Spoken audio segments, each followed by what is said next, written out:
Hello, college basketball fans. My name is Brad Kruppel, and we are back with another edition of the College Pride Press podcast. Today, we are going to be previewing the ACC and all the teams that will be playing there in their non-conference schedules this year. So we've got a great crew with us today. We got Brett, Chris, and Logan. So we got a nice crew. I'll let you guys introduce yourselves a little bit more and tell the people where you're from and what your major is. So we'll start off with Logan. What's up, guys? I'm Logan. I'm from Chicago, northwest suburbs, actually. I go to Louisville, and I study sports administration. All right, Chris, what's going on? Hey, what's up, everybody? My name is Chris Broderick. I'm from New Jersey, and I am a junior sport management major at Syracuse University. All right, and bring us home, Brett. What's going on? Hey, everyone. My name is Brett Siegel. I'm from New Jersey, and I attend Louisville and majoring in sports administration. All right, great. All happy to have you guys here today. Can't wait to hear what you guys have to say about the ACC this year. So we'll start it off at the bottom, as we usually do, with Boston College. And, you know, they were really a tough game in the ACC last year. They were 0-18, but A for effort. And they finished up 7-25 overall. They finished their season losing 19 in a row, which is a very interesting stat. So what do you guys are thinking about Boston College this year? Obviously, they can stay at the bottom or only go up. So and then you can only go up. Yeah, so we'll start off with Logan. I mean, obviously, we don't have to talk about Boston College much, but we'll just briefly touch it. Oh, man. Boston College, well, the only thing I can say is they can only go up from there. Their only chance is, I'd say, is like Wake Forest to get ahead of them. But honestly, I think they're probably going to stay in the bottom of the standings.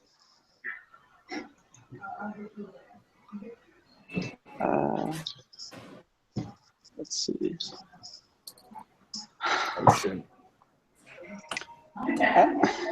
I don't really know what else to say about Boston College, honestly. All right. I don't know much about them.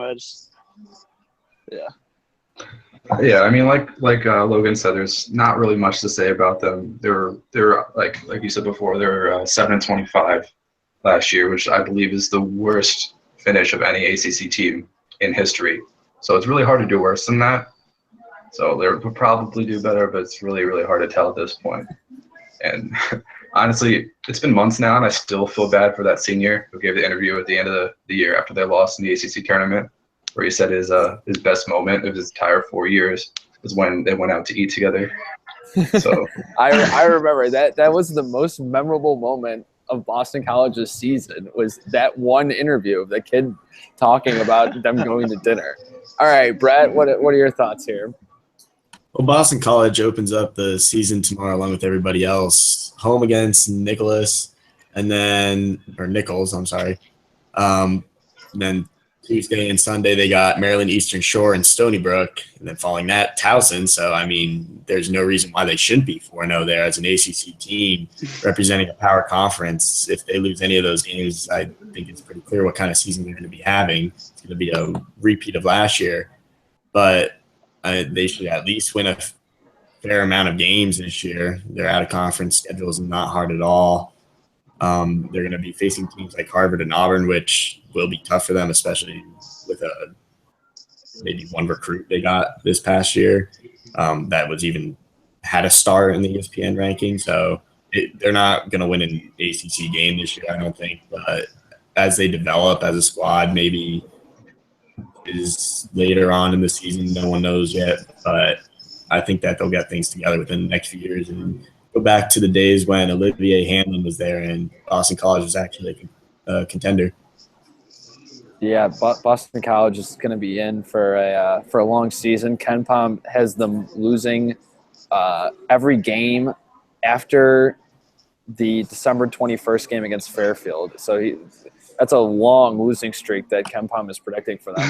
So we'll move on now, talk about some teams that may have a chance to move up a little bit. Wake Forest was 2-16 last year and 11-20 overall. They showed some nice signs throughout the year. They did beat my Indiana Hoosiers in Maui, so they had the ability to be pretty competitive with some top teams. So we'll go to Brett and see what his thoughts are on Wake Forest. Wake Forest is an interesting team coming into the season. They didn't really lose much last year, but what they did lose was their main point producer. They do have Shondi Brown and Mello Eagleson coming in. Within the next few years, they should be able to develop pretty nicely. But again, for Wake Forest, it's all about development for them in the ACC, getting that experience. And like Boston College, they're just going to have a season where they can try to prove that they can stand with some of these lower tier ACC schools, because they are not ready to go up even against a team like Florida State or Clemson yet.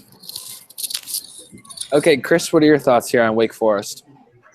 Wake Forest has always been kind of a hard team to read for me personally, because like last year, as you mentioned before, they beat Indiana, but they've also lost to these other low-level teams. So I feel like it's going to be a lot of the same this year, and they're not going to get much better. Yeah, I mean, Danny Manning is a good coach, but it's tough. It's going to take him a while to get at some of the talent that he can recruit in there. Logan, what are your thoughts here to wrap up on Wake Forest? Yeah, basically what they said. I just think they're kind of going to hover at the bottom of the standings. I mean, their non-conference schedule is okay. I think they could get a good group of wins there. But when it comes to the ACC, I just don't think they're – I mean, the ACC is really good every year, and especially this year, they got some great teams that are going to make Final Four runs, and I don't think they're not going to be able to compete with them.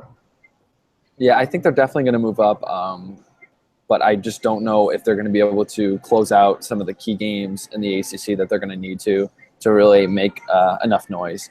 Next up, really hot team this year, NC State. They were 5-13 in the conference and 16-17 overall, but they've got two stud recruits coming in, and Omar Yurtseven and Dennis Smith Jr. Dennis Smith Jr. is a 5-star point guard, projected to be a top 5 pick in the NBA draft this year. Omar Yurtseven is a European big who put up 91 points in a game a few months ago, someone said. So he is going to be suspended because of some violations with the NCAA, but he will be he'll be on the team in time for the ACC season to start. So a lot of people are really hot on this team. I want to know what you guys think. We'll start off with Chris on this one. Yeah, I'm not as hot on NC State as a lot of people are. Yes, they have Dennis Smith Jr., who's a stud, like you said, probably top 5 pick, and Omar Yurtseven. But I don't know. I see Dennis Smith Jr. as more of a replacement for Cat Barber after he left last year, and I have them finishing around the middle of the pack in the ACC this year. I think 6 or 7, but I don't think they're going to do as well as a lot of people expect them to. Yeah, I mean, they are going to be replacing a ton of guys. They had some transfers, and Cat Barber did leave early, which was a little bit shocking, but it's those two guys are going to be talented, so they're going to have to kind of fill in the void, and those freshmen are really going to have to step up. Brett, what are your thoughts on NC State? NC State is a team I absolutely love in the ACC this year. I think they're going to make the jump from being one of the last place teams this past year, and I think they can easily work into the top 7 of the ACC this year. We already said Dennis Smith is an absolute stud. I have him ranked number 3 in my past NBA draft rankings. And then right behind him, even though Yurtseven is suspended for a few games, I have him ranked at 25, being one of the best centers available in the draft coming up in 2017. But NC State, even behind Dennis Smith Jr., they got the number 9 point guard, Markel Johnson, this past year, who's a 4-star commit. So they got depth at the guard spot, maybe mix both of them in with a 2-point guard set. Absolutely love NC State and what they're doing down there with that program.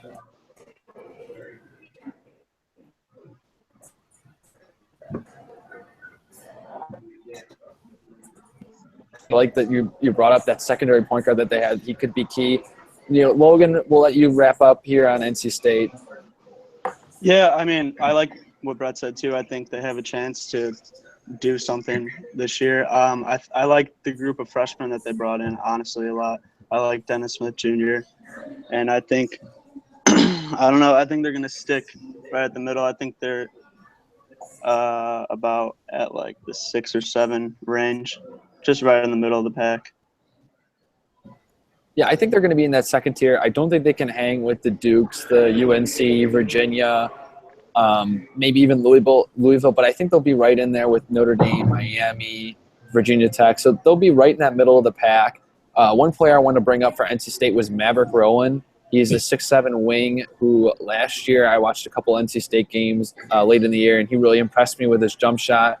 If he can develop more, he can kind of be a real good player for them on both ends of the floor to really complement those two big freshmen that they have. Next up, another team with a hot freshman, Florida State. They have the 6'11" wing, Jonathan Isaac, if that's right. And they were 8-10 last year in the conference play and 19-13 overall.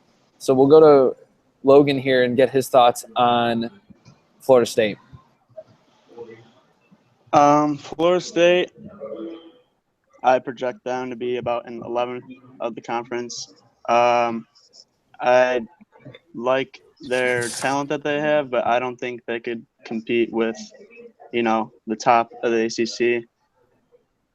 I don't know much about them, but I do think with their non-conference schedule, they could, get some wins in there. And I don't know. We'll see how they do with the ACC. I think that how they play in conference is really going to determine if they could make a push for the postseason or whatnot. But they definitely got to get the wins where they can in the offseason and see where that goes. All right, Brett, what are your thoughts here about Florida State? Well, losing Malik Beasley definitely hurts this Florida State program, but Isaac definitely helps this program big time. Jonathan Isaac could work his way up to the number 1 prospect come draft time, and he could even lead his team deep in March in the tournament. If I had to pick one team to be a surprise in the Final Four, it's Florida State right now. And if this team can pull it together, I mean, they still have Dwayne Bacon, they still have senior leadership.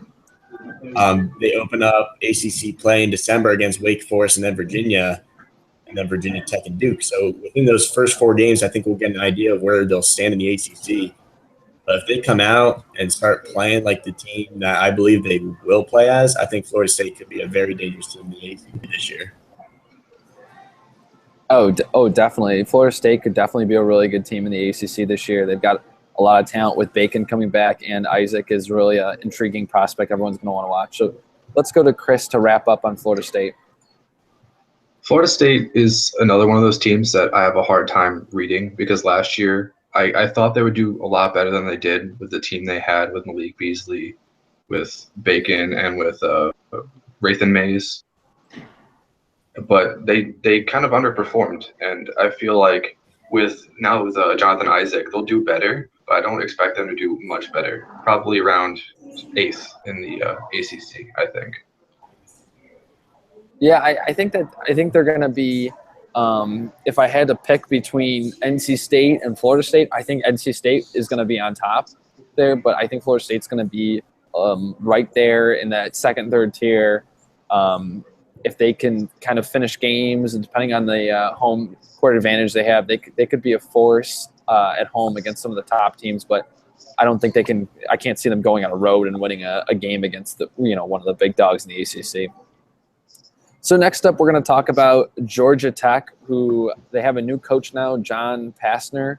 They were 8-10 last year and 19-14 overall. It just really seems like Georgia Tech's just not going to be very good this year, but I'll let you guys talk a little bit more about the roster. So we'll go to Logan. Yeah, I agree. I don't think they are going to be able to prove anything like that, but I do like how they brought in a new head coach, honestly. I think that could be the potential turning point for that whole program, honestly, for the future. But for this year, I just don't see it happening. I mean, besides Boston College, they might be that team that's at the bottom and will just stay at the bottom. I don't really think that they have the talent to scare any other big teams in the ACC, but who knows? Yeah, I think their new coach is it's a good move, but I'm not really sure Pastner was the right guy. He really didn't impress me this time as in Memphis. All right, Chris, what are your thoughts here? I kind of disagree about Pastner. While he didn't provide the best results at Memphis, I think he did help the program a little bit, and he's a huge improvement over Georgia State's coach from last year. But that being said, I do believe they're going to be one of the worst teams, if not the worst team, in the ACC. I do think they could possibly unseat Boston College as the worst team in the ACC, and that's going to be a very hard thing to do. It's going to be very competitive at the bottom between those two teams. All right, Brett, wrap up here on Georgia Tech. Well, here's the thing with Georgia Tech. When you bring in a new coach from a non-Power 5 conference who may be one of the top 5 coaches out of the Power 5 conferences, what that does for your program and what that tells your program is that you are going to be rebuilding. And when you rebuild, you're not looking to make runs into March immediately. So it's going to take time for Georgia Tech. It's going to take lots of recruiting by Josh Pastner. And they may not even win an ACC game this year. The easiest game is home against Boston College. So that may be the decisive game for who finishes last in the ACC this year. But I am not expecting really anything from Georgia Tech. Oh, yeah. I'm right along with Brett there. All good thoughts about Georgia Tech. Next up, Syracuse, who they were 9-9 in conference play. I didn't think we'd be talking about Syracuse right after Georgia Tech, but that's the way it looks. They were 9-9 and 19-13 overall, but as everyone knows, they sneaked into the tournament. Sneaked is a key word. A lot of people didn't think they should be in the tournament, and then bada bing, bada boom, and they were in the Final Four. So Syracuse, a very intriguing team this year. Malachi Richardson's gone, but they've got some good recruits, and Tyler Lydon's back. So we'll let Chris start off. He's the big Syracuse guy. What are your thoughts on the Orange this year? I am very, very excited about the season this year. Like, we did lose a lot of people, a lot of players. Trevor Cooney, your boy there, Brad, Malachi Richardson, and Michael Benege. But we come in with, we have 3 freshmen, but Matthew Moore is sitting out. He's redshirting this year. But Tyus Battle's a top 25, and he's a stud. He can shoot. It's incredible. Torian Thompson's huge down low. And Pascal Chukwu being able to play this year after sitting out last year, after transferring from Providence. He's the tallest player in Syracuse history. They finally have some height at 7'2". I could not be more excited. It's going to be a very great year. Yeah, I'm very high on the Orange as well. I think Lydon's going to be the key if he can develop and become that go-to scorer for them along with the new freshmen. They're going to be really good. Brett, what are your thoughts on the Orange this year? Well, we all know that Jim Boeheim always has something up his sleeve with his amazing 2-3 zone, so that won't be a problem this year in ACC play. But the one thing I see is that, Tyler Lydon is an excellent basketball player, but he's a role player. He will not be the star for the Syracuse team. Tyus Battle will not come in. He will not be the star for them. So who does that leave? And the one prospect I really love that they went out and got was Torian Thompson from New Jersey. He was ranked the 20th best power forward in the ESPN 100. And I just love watching him, what he can do down in the post. I think it will remind Syracuse fans a lot of a few years ago when they had Rakeem Christmas down there, just getting every single board and putting it back. I think that could be huge for them in a few ACC games, and maybe down to the buzzer they could steal a few from some of the top teams in the ACC. Yeah, I think Torian Thompson is going to be a big pickup for them. It was a really tight recruitment between them and Michigan State, so that kind of tells you, his recruiting numbers may not be as impressive, but he was really highly sought after. Logan, what are your thoughts on Syracuse to wrap it up? Yeah, I agree. I like the freshmen that they brought in, and I like Cuse. I could see them going 5, maybe behind Louisville or North Carolina, those teams. But I think they're right up there. They could even push to get in, like, the top 3 of ACC. I could see them making a huge run in the tourney, honestly. I mean, they did it last year, and, I mean, they're coming back with, the same hopes. So. Yeah, and they've got A lot of the same core, although they've lost some key pieces in Benajay and Trevor Cooney, although my Trevor Cooney jersey, it's in the wash, so I was unable to wear it tonight, but it's still here in spirit, so that's all that counts. And for those of you new listening to the podcast, we have a long-running joke about Cooney because Zach Beeler claimed that he was going to catch fire during the ACC tournament last year when he was shooting like 25% from three. So it was just very interesting comment, but we will never let him forget that. But now Trevor Cooney is gone.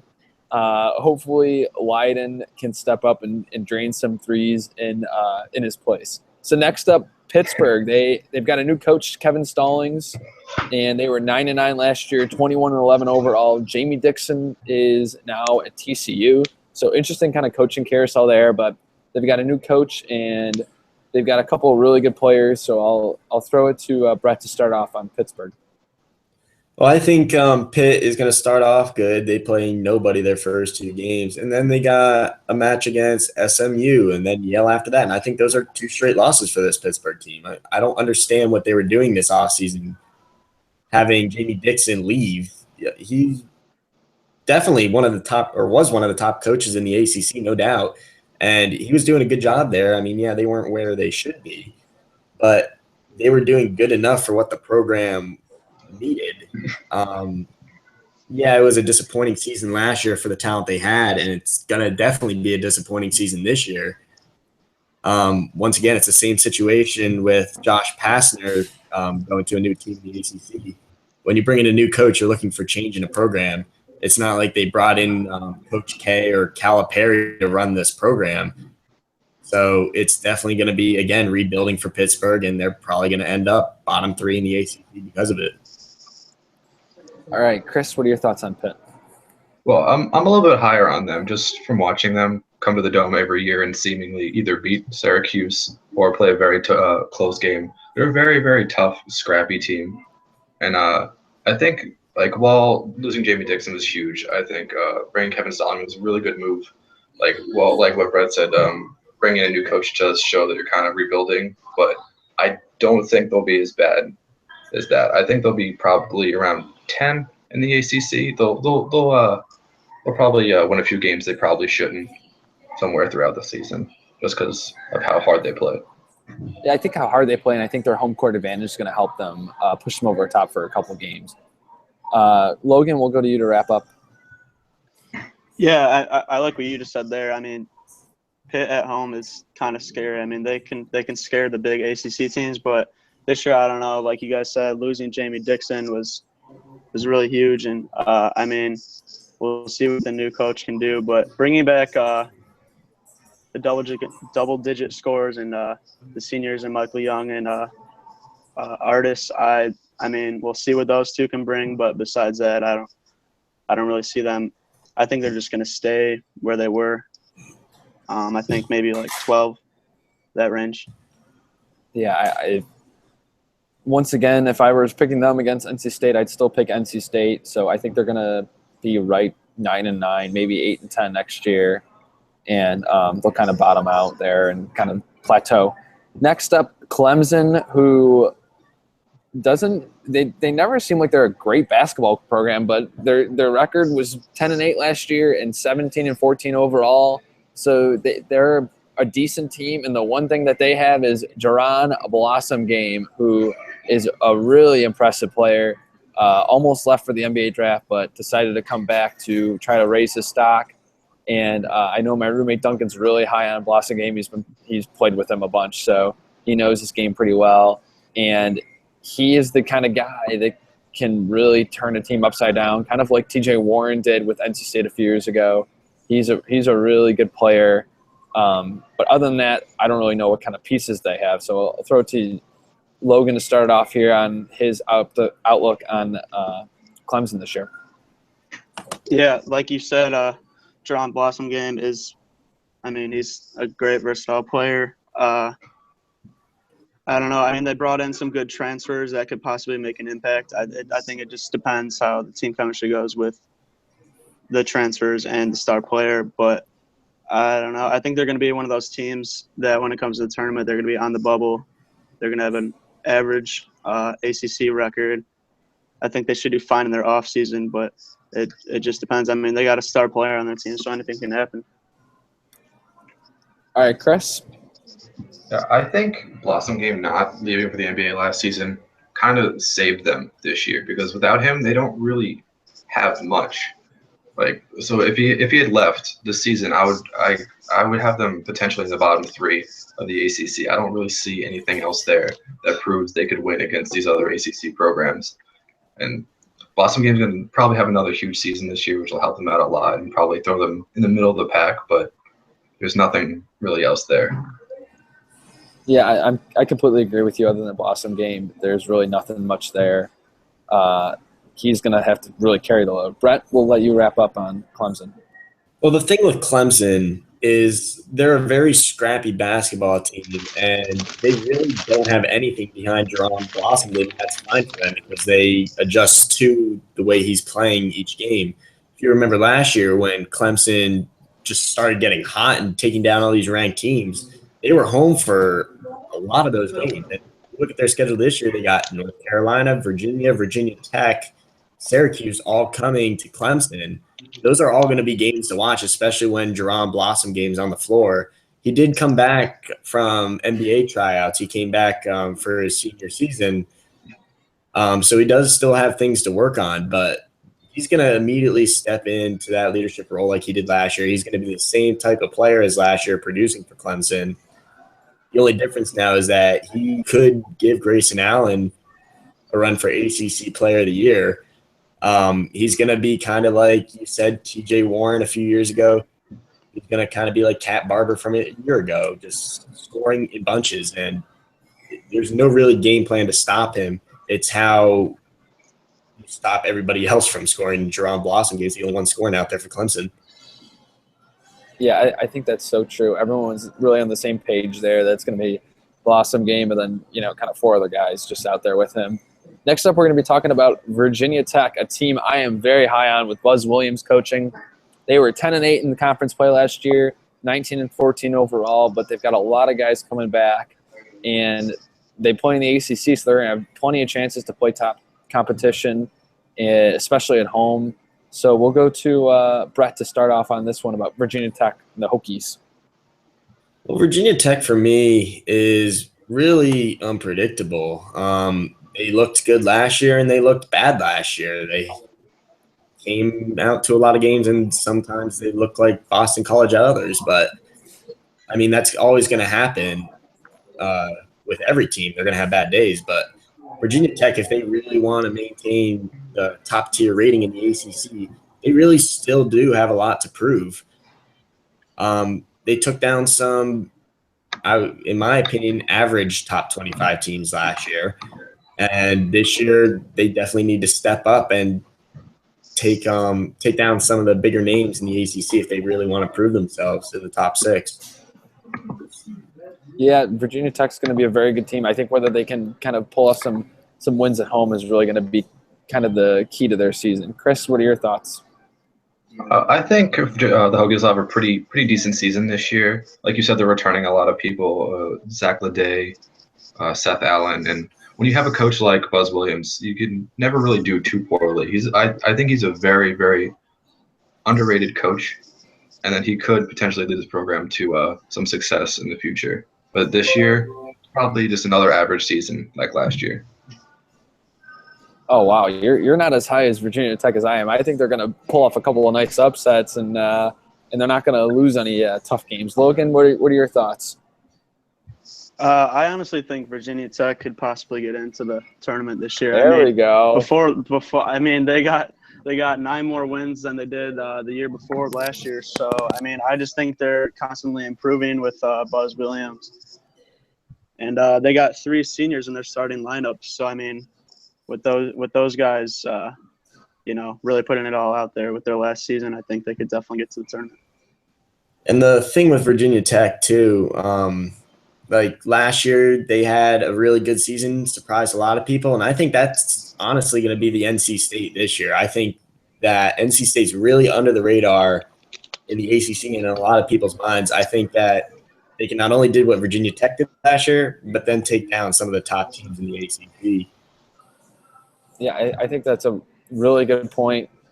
Virginia Tech is definitely going to be a very interesting team. I think Virginia Tech, NC State, throw Florida State in there. Those are kind of be the teams that can really hinge this conference from whether it's like a really good conference or just kind of, typical ACC, or because those teams have really high ceilings, but yet the floors are pretty low in terms of, transfers, freshmen, or, just Virginia Tech just really hadn't had that much success in previous years.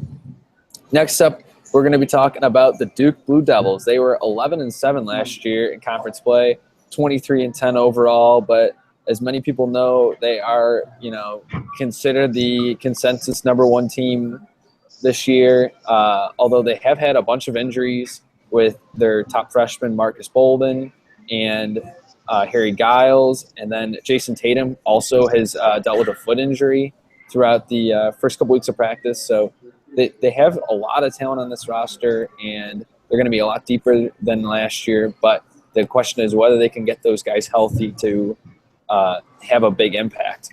So I'll let Logan start off this one about the Duke Blue Devils. I hate to say it, I think Duke is going to be really, really special this year, like one of the best college basketball teams of all time. But that's if they can stay healthy.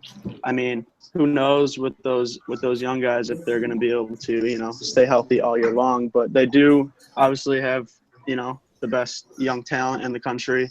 I think Grayson Allen is probably, I'd say he's my preseason favorite to win the ACC Player of the Year. And then obviously they have Coach K, who is great every year. And then they got Emil Jefferson, who is, great for that defense. And I think he'll be a great leader along with Grayson Allen to help those young guys get through that whole season. Yeah, I think the one thing, the thing that I'm going to kind of argue with you about is the fact that their early season schedule is pretty tough. I think they play Kansas on Tuesday, and Giles isn't going to play, and Bolden's likely not going to play for that game. So I think if it's tough to be such the greatest team in college basketball over the past couple of years if those guys don't play and end up losing that game. I don't know what else is on their schedule. I'm going to look it up as we go through, but I'll let Chris go off on his thoughts about Duke Blue Devils. Yeah, I think it's really, really hard to pick against them in the ACC this year. Like you said, they're very, very deep this year with all the freshmen they brought in, everyone else that came back from last year. There's only one thing that really concerns me, and that's Harry Giles, his knee. Like, he had his third knee surgery on the same knee in the past 3 years, and if he can't come back healthy, granted, I still think they'll win the conference, but they won't. I don't think they'll make as deep a run in the tournament as they could have with him. So he needs to stay healthy for them to potentially be a national contender. Yeah, I think this team is going to be a force in the second half if they can get Giles back and if Bolden, they can get them back in time to kind of mesh those two together. Brett, what are your thoughts? In college basketball, there are three things that win you a championship.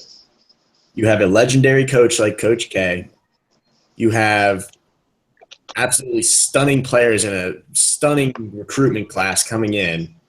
And the one thing that Duke has not had in a while that they have now is depth at every single position, and they have experience with it. So this Duke team on paper, to me, is the best college basketball team I have ever seen and could go down as one of the best basketball teams of all time.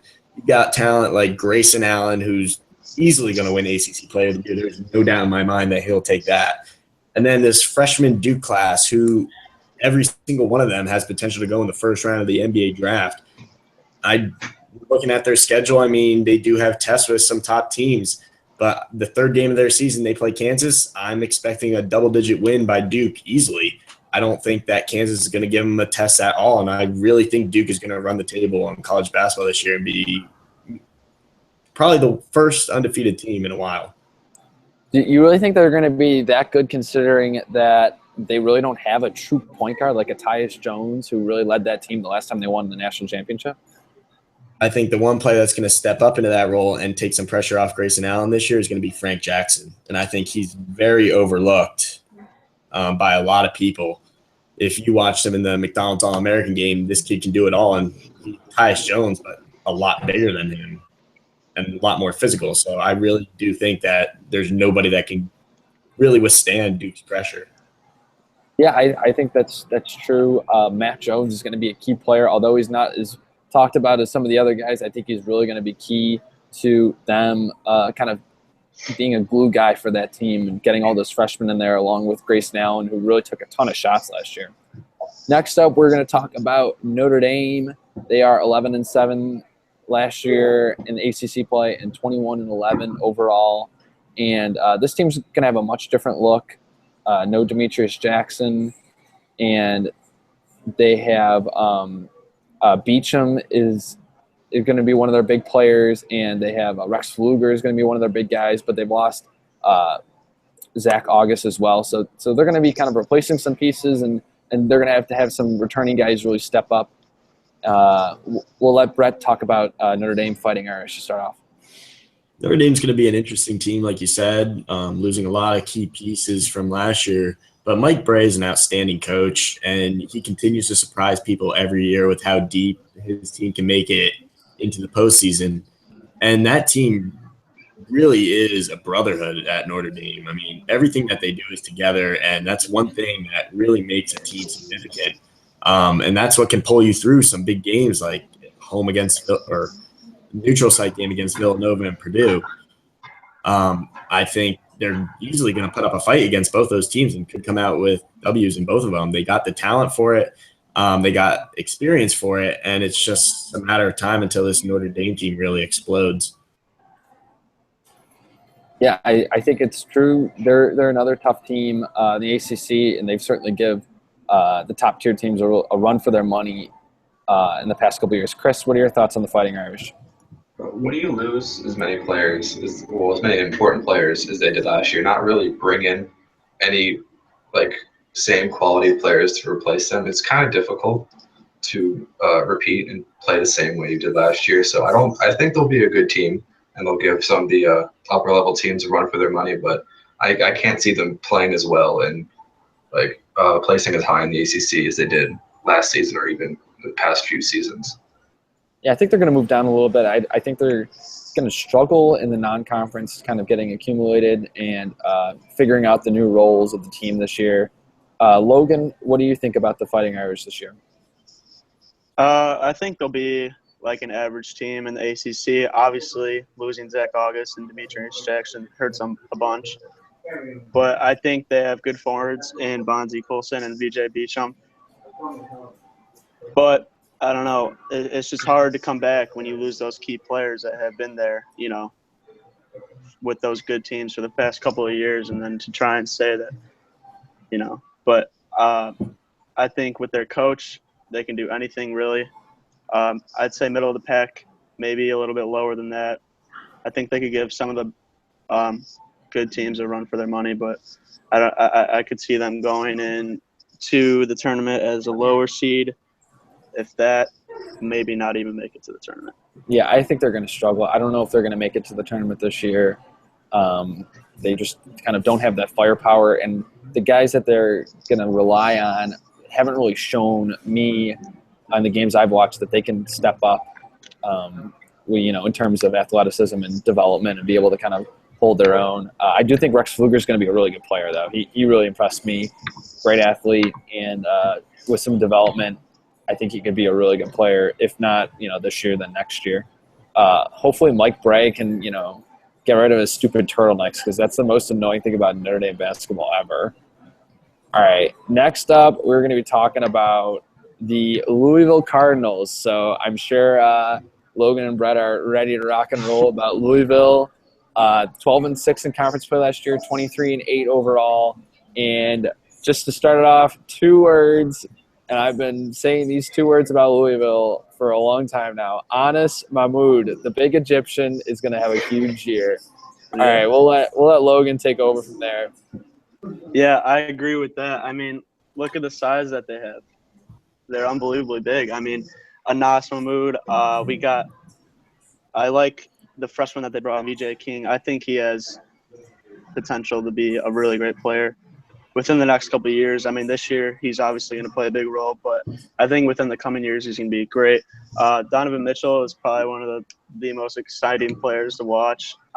You guys saw his dunks last year. He's unbelievable. I think he's going to be huge. Dang Adele, I really like. And I like Quentin Snyder. I think he's going to be a good leader for them this year because they really need that because they got a lot of young talent, but I mean, they're deep. I think this is the deepest I've seen them, and I really think that they can make a big run in the tourney and surprise a lot of people. I could honestly see them knocking into that top 3 of the ACC. I mean, they could possibly go ahead of North Carolina or Virginia, but I don't know. I like them this year a lot. I like them better than last year. I think with that postseason ban last year, they're going to come back with an attitude, and I don't know. We'll see. I'm hoping for the best. Yeah, I think this team's going to be really something special. You said the size, and they've got those 2 guards, Snyder and Donovan Mitchell, are really up-and-coming players, great athletes. A little bit of development over the offseason can really go a long way for those guys. Brett, what are your thoughts on the Cardinals? Well, I'm going to try to give my most unbiased opinion and analysis of Louisville here, but this Louisville team, like Logan said, and like Brad said, are going to be very special. Depth, and they have a lot of experience. Freshmen on the team, and everybody else has had court time experience. And then you bring in transfers like Tony Hicks, who has been looking very good in the preseason at the guard spot. And they also brought in Dwayne Sutton, who led UNC Asheville to a March Madness appearance last year. I think both of them are going to play very key roles with the Louisville Cardinals. And now Quentin Snyder at the point. The last time they had a point guard like him was Russ Smith. And last time Russ Smith was a Louisville Cardinal, they won the national championship. So I'm not saying that they're going to win the national championship. I mean, I already picked you to win that. But I think Louisville could easily be in the national championship game, depending how this team comes together. They got the size. They got the talent. Rick Pitino always knows how to work that defense. I don't think this Louisville Cardinal team is going to be a very high-scoring team this year, but I definitely think that they're going to be shutting down a lot of the top teams in the ACC, giving them a very good run for their money. Yeah, I like that you brought up the defense because that's kind of been Pitino's calling card on the teams that have been really good that he's coached. And I think those 2 guards that he has, they're really in his mold. You know, last year they had those 2 transfers, and, you know, those guys were really talented, but they weren't the, you know, really athletic. They're going to get up in your face and force a ton of turnovers on defense. But I think Mitchell and Snyder are going to be kind of those guys that are really going to provide some great defense at the front. Chris, what are your thoughts on Louisville? One more thing for Louisville. Oh, yeah, Brett. Mitchell and Snyder, even behind them, like Hicks has been looking good, like I said, but I think the one wild card that makes this Louisville Cardinals team special, and it's going to be the senior this year, David Levitch, coming off the bench. I've watched him a few times, and this kid is actually something very special, and he goes under the radar a lot. He can easily come out there and look like Luke Kennard for Duke last year. And I think you're going to be seeing him a lot on some set plays, coming off screens, and on out-of-bounds plays. And I think he could win Louisville a lot of games late. Yeah, that's a good point. You know, my thoughts are very high on Luke Kennard, big Luke Kennard guy. So that's a great endorsement from you. All right, Chris, we'll let you wrap up on the Cardinals. Yeah, I'm also very high on them. Like everybody said before, just all the talent that they're bringing back this year and all the depth with the addition of VJ King is going to be very hard for a lot of teams to beat them. And I also agree with what Logan said earlier about coming back after the tournament ban and just kind of like playing with something to prove, kind of. And I think it'll just light a fire underneath them. And like the same thing that happened to Syracuse last year. Syracuse was banned from the postseason, made it to the tournament last year, kind of lit a fire underneath them, and they made a deep run. I think Louisville could do the same thing and maybe even go a little bit further. Yeah, I think those are all great points. They'll be a great team to watch this year. They're going to play my Hoosiers on New Year's Eve, so that'll be a really fun game to watch. Next up, Miami, the Big U, 13-5 overall, 25-7, or 13-5 in ACC play, 25-7 overall. They lost a number of players, if I remember correctly, but they do have a good recruiting class coming in.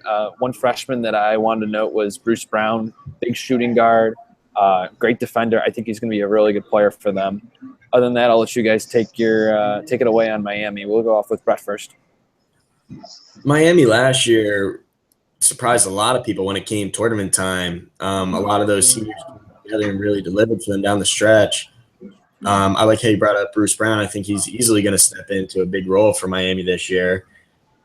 But outside of that, I don't really see anything special like last year. They don't really have much down low.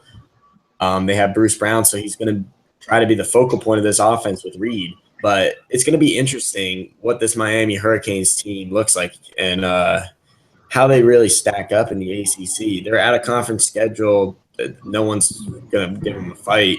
So they're going to be undefeated going into ACC play. And they open up against NC State and then Syracuse. And even those two teams are in a rebuilding stage. So it'll be interesting how all three of those teams look the first 2 weeks of ACC play. And I think based on those two games, I think it will tell you a lot how the ACC will play out this year. Yeah, I think that's a good point. Those two games are really going to say something because those teams are kind of going to be fighting right along that middle tier where I put Miami. So that could kind of be, early in the season. But those are big games, and those games are going to really affect your standing and your tournament resume come March. Chris, what are your thoughts on Miami? I'm pretty high on them this year, but I think it really depends on how Davon Reed takes over, because I think this is since he's a senior now, I think this is his team. I believe he got like one vote for ACC preseason ACC Player of the Year. I think if he takes over and makes it this team, and shows like he's a very good senior leader, I think this team could go pretty far. Not necessarily like Final Four far, but relatively far. Especially when you have a coach like Jim Larniega. Like I think he's a very good coach, but an average team, I believe, at best. But it does depend on how well Davon Reed plays. Did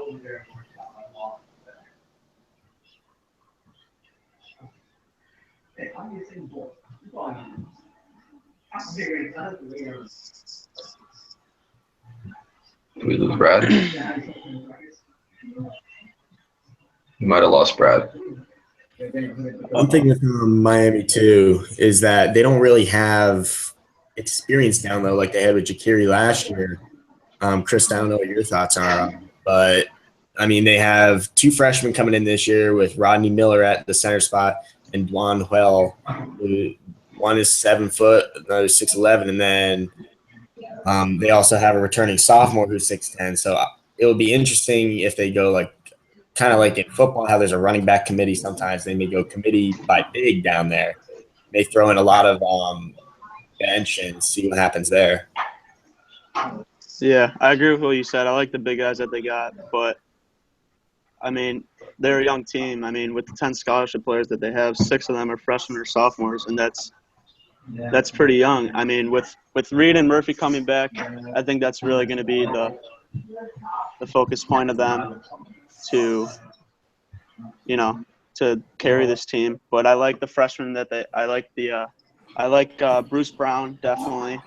I think he's going to be huge. But besides that, I don't really see them going that far. I think they will make the tournament. They're a tournament team. They have a good coach that will get them there. But besides that, I don't think they could do that much damage in the tournament. Yeah, I think they're all great points. I think Jim Larniega is a pretty good coach, so I think he's going to kind of bring up their floor a little bit. But in terms of their ceiling, I don't think their ceiling is that high. Next up, we're going to talk about Virginia. 13-5 in league play, 26-7 overall. Brogdon's gone, and they've lost a couple of seniors, but they do have Mr. Basketball in Indiana, Kyle Guy, coming in, who's a really talented guard. So Virginia's going to have a pretty good team this year. We'll go back to Logan on his thoughts on the Cavaliers. Yeah, I like what you said there with Kyle Guy. I think he's going to come in and be huge there. But, I mean, losing Malcolm Brogdon and Anthony Gill and Mike Toby, those are huge losses. But, I mean, who knows? It's Virginia. I mean, I really think they're going to be something special like they are every year. I like their head coach. I like Tony Bennett a lot to bring them far in the tournament. With that being said, I say top 3 in the ACC, definitely. Yeah, I think they're going to be a top 3 team too. How they can get Guy kind of in there. I've seen him play a couple times, and he just didn't seem like the kind of defender that Virginia usually has. So I think it's going to be interesting to see how he kind of meshes with that team that has a lot of returning guys, and that pack line defense is really well known. Chris, what are your thoughts on the Cavaliers?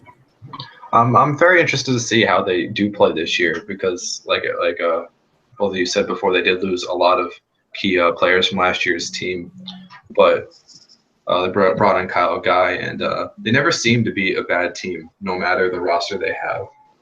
And with Tony Bennett as your coach, you can never really do badly. But I think at their best, they could challenge UNC for the second spot in the ACC, and at their worst, probably 3rd or 4th. I think they'll have a very, very good season no matter what. I think the one name that we really need to talk about is kind of the key is Austin Nichols. He's somebody that he's very talented. He averaged like 15 and 7 or something at Memphis. He was a really good player for them. Transferred in, so his personality is a little bit out there. So if he can mesh with that team and flow along with their offense, he's a really talented player and is going to be a huge pickup for them. Brett, I'll let you wrap up on Virginia. Virginia is always going to be one of the top teams in the ACC, especially when you have a coach like Tony Bennett. Tony Bennett is a fantastic coach. And to go out and get a recruit like Kyle Guy outside of Virginia, that it's a perfect spot for him. And I think he can develop nicely within Tony Bennett's team. But one thing and one player, in fact, that nobody has mentioned at all that could really maybe even challenge Grayson Allen for ACC Player of the Year is London Prentice. I mean, you look at the past 3 years with what Virginia has done, and it's been dominated by guard play. You had Justin Anderson. Last year you had Malcolm Brogdon. This year is Prentice's year for Virginia. This kid can absolutely stroke it from outside. His vision with the ball is unbelievable. You put him with Kyle Guy and Mariel Shayok returning from last year, I think their front court is fine. I think their back court will develop. They got Isaiah Wilkins, and like you said, they got Austin Nichols. So I think the pieces are there for this Virginia team. Yeah, they lost experience, but I think that Prentice can easily just bring them back up to where they were last year. Yeah, I'm glad you brought up Prentice. He's really going to be the rock of that team. Very consistent three-point shooter, always someone that you can rely on to not only take shots but make his own shots. I think if that offense is struggling, which it has at times over the past couple years with Tony Bennett, offense hasn't been their calling card. But if Prentice can get his shot and create looks for others, that's really going to be kind of the key for them to go along with that famous defense that they run. All right, Prentice too. One more thing, just watching him last year in the tournament with what he could do reminded me a lot of a few years ago with Kentucky when Devin Booker started heating up. And then Devin Booker went very high in the draft after that. I think we're going to see a lot of similarities with the gameplay and how Prentice is being used to what Devin Booker was with Kentucky when they made their national championship or Final Four run a few years ago. And I think London Prentice is going to fly up draft boards come time for the draft in 2017. Yeah, I think that's a great point. It's always good to see seniors kind of rise up the draft board, so that'll be something we'll have to watch. Last but not least, North Carolina, the runners-up last year, they lost to Villanova in the national championship game. 14-4 in ACC play, 28-6 overall. They also beat the Indiana Hoosiers in the Sweet 16, which I'm still a little bit bitter about. But the one game, obviously, I'm going to bring up is that they come to Bloomington as part of the Big Ten ACC Challenge. That is going to be a great game. We're going to talk about that ad nauseum, I'm sure, on the site. But UNC, they lost Bryce Johnson and Marcus Page, but they've got a lot of guys back. Kennedy Meeks is back. and they've got a lot of they've just got a ton of athletes, and Roy Williams does a good job kind of developing those guys. So and they're going to have to kind of step up and fill the voids left by those two kind of stars that they had. Brett, what are your thoughts on the Tar Heels this year? North Carolina finished first last year, and you can't get better than that. You can only decline, and I think we're going to see a little bit of regression this year with UNC. I don't see them falling out of the top 3 or top 4 by any means, but I don't think they're going to win the ACC this year. They definitely have talent. They got returning Kennedy Meeks, like you said. They got Isaiah Hicks, Joel Berry, Theo Pinson, and especially Nate Britt, the senior, too. Justin Jackson also returning. So they got the pieces to rebuild this championship caliber team that they had last year. But it's going to take them a while to adjust because Bryce Johnson was the guy that you would feed down low, and Marcus Page was the guy that you would kick it out outside. So I think North Carolina is going to have to adjust to a very fast-paced, smash-mouth type basketball team where they're just going to run you until you cannot keep up. And I think that's where teams like Louisville and Duke can really stand with North Carolina on that, and even Virginia, because those are the only teams with depth in the ACC. You look at a team like Notre Dame, Miami, Virginia Tech, they have a few guys that can score in bunches, but they don't have the depth when those players start getting tired. So I think North Carolina easily is one of the top teams in the ACC. They'll stay there. I just don't see them finishing first again. Yeah, I don't think they're going to finish first. Duke's obviously the team to beat in the ACC, but I think it's going to be top 3. Duke, UNC, Louisville, all right in there. It'll be bunched up based on who's going to lose that game to the game on the road to Florida State or Miami, or it's going to be based on who can limit the damage on the road in teams that are kind of below you in the standings. So that's kind of going to be the key at the top of the ACC because it is such a good conference and there are a lot of good players in it. All right, so we've gone through each team. Next, we're going to kind of go around 2 more times and talk about predictions for ACC Player of the Year. I know we've briefly touched on some of our predictions, but I just want to go through, get everyone's prediction, and then we'll do Coach of the Year. So we'll start off with Logan, Player of the Year, ACC. Again, I hate to say it, but I really like Grayson Allen this year as ACC Player of the Year. I mean, last year, look at his stats; they're unbelievable, and he's just going to come back stronger and better. And I mean, besides that, I really don't know. Besides him, I like some Louisville players to get up there, but I don't think it's going to happen. I think with Clemson star player, I don't know. I really think Grayson Allen has it as long as he proves himself again. All right, Chris, what's your prediction? Yeah, it's really, really hard to pick against Grayson Allen here. I think he's by far the best player in the ACC. Like, looking back at last year, just his shooting ability and his playmaking ability are incredible. I do think this year his points will go down only because there's so much talent around him. But I can't see anybody else challenging him here. He's just too good of a player, as much as I hate to say that. All right, Brett. Grayson Allen is easily the player to beat for the ACC Player of the Year as of right now.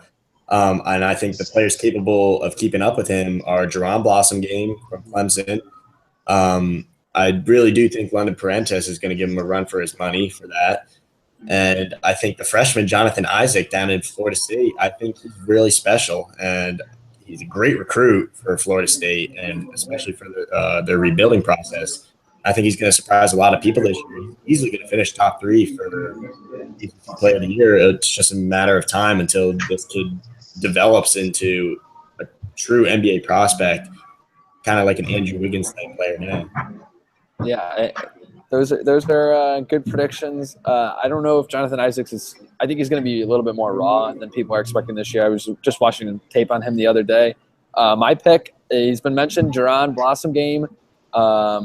I just think Grayson Allen, there's too much talent around him, I think. And when people were predicting the ACC Player of the Year on Twitter, I saw some some writers, some national writers talking about, hey, he could be the player of the year. He could also be the fourth best player on his team with some of those freshmen coming in. So my pick's going to be Jaron. He knows he's got to be the guy in Clemson, and I think he's just going to put up fantastic stats. And I think it's going to be like TJ Warren. If you really don't pay attention to the ACC, you're going to say, oh, it's going to be someone from Duke, and then he's going to kind of pop out of nowhere with his impressive stats. So that's my pick for player of the year. Next, we'll go coach of the year. We'll go backwards this time, so we'll start with Brett. Who's your coach of the year in the ACC? When you lead an undefeated team to a national championship, I don't know how that coach can't win coach of the year. And Coach K should easily be coach of the year every single year in the ACC with everything that he's accomplished each season. I mean, he pretty much gets a new team each year, and every year this team does not suffer more than 3 or 4 ACC losses. So I just do not see Duke struggling at all this year, mainly because of what Coach K can do and his talents, even outside of what he does on the court. All right, one pick for Coach K. Chris, who's your pick? I got to go with Tony Bennett here. Like I wanted to say Coach K, but I think barring like what Brett said, an undefeated season leading to a national championship, I think Tony Bennett takes this one because I think that Virginia has the talent to make a very deep run in the tournament this year, and I think Tony Bennett's a big reason for that. I think that his coaching ability will just, along with their talent, obviously, will lead them very deep, and he'll be rewarded for that. All right, got a little debate going here. Logan, who's your pick? I'm gonna have to agree with Brett on this one. I think Coach K has it. I mean, with the talent that he brought in, I mean, he's a great coach. I honestly think he's the best college basketball coach in the nation. And, I mean, you can bring in any talent and they can fail. I mean, you saw that with UK a couple of years ago when they didn't even make the tournament and they had one of the best, incoming classes ever. But Coach K he's gonna coach these guys well, and I really don't see them struggling like Brett said either. I think he's gonna get the job done and carry this. He's gonna coach his team really far. All right, I'm going a little bit off the radar. Buzz Williams is going to be the coach of the year in the ACC. Virginia Tech's going to have that big year, make it to the tournament. He's going to be the coach of the year. So I would like to see that happen as well. I love Buzz Williams. He's a really good guy and a good coach too. So that's kind of my pick. Any last statements about the ACC, hot takes you want to get in there before we wrap it up? I think I got a hot take for you. But I'm going to say Boston College wins 2 ACC games this year, somehow. Wow. Okay. All right. That is definitely something we will revisit later in the group. All right. Any other comments or hot takes? I believe that the ACC, come time for Selection Sunday, will be the conference with the most teams in March Madness. I think they're going to get 8, maybe even 9 teams this year in March Madness. And then going into the NBA draft for this next year, I currently have 24 ACC players just in the top 100 alone on my big board. And a lot of them are first-round talent, first-round potential. So, I mean, the ACC is going to easily be the best conference to watch this year. And it should be interesting how it plays out, especially with some of these loaded recruitment classes coming in and teams that have everybody coming back, like Louisville, where they only really had VJ King coming in. So it'll be interesting how the ACC plays out. It'll be the rookies versus the veterans this year. Yeah, and then you got Duke at the top that has both rookies and veterans. So it's going to be really great to watch. I'm really excited. It's going to be, I'm a Big Ten guy in my blood, but, the ACC is a great conference, a lot of fun to watch, great coaches, great players. So I'm really looking forward to it. And we're going to be having a ton of preview articles and post-game articles about the ACC on our website. So be sure to check it out. Follow us on Twitter @EDU Pride Press. We'll tweet out all the articles. So we've got the season starts tomorrow. Recording this Thursday night. So season starts on Friday, and we jump right in with a slew of great games starting in Honolulu, and then on Tuesday, the Champions Classic. So we'll be able to see Duke kind of play a top-tier team then. So it'll be a lot of fun to watch. Thanks to Chris, Logan, and Brett for joining me on this edition. And we will see you next time on the College Pride Press Podcast.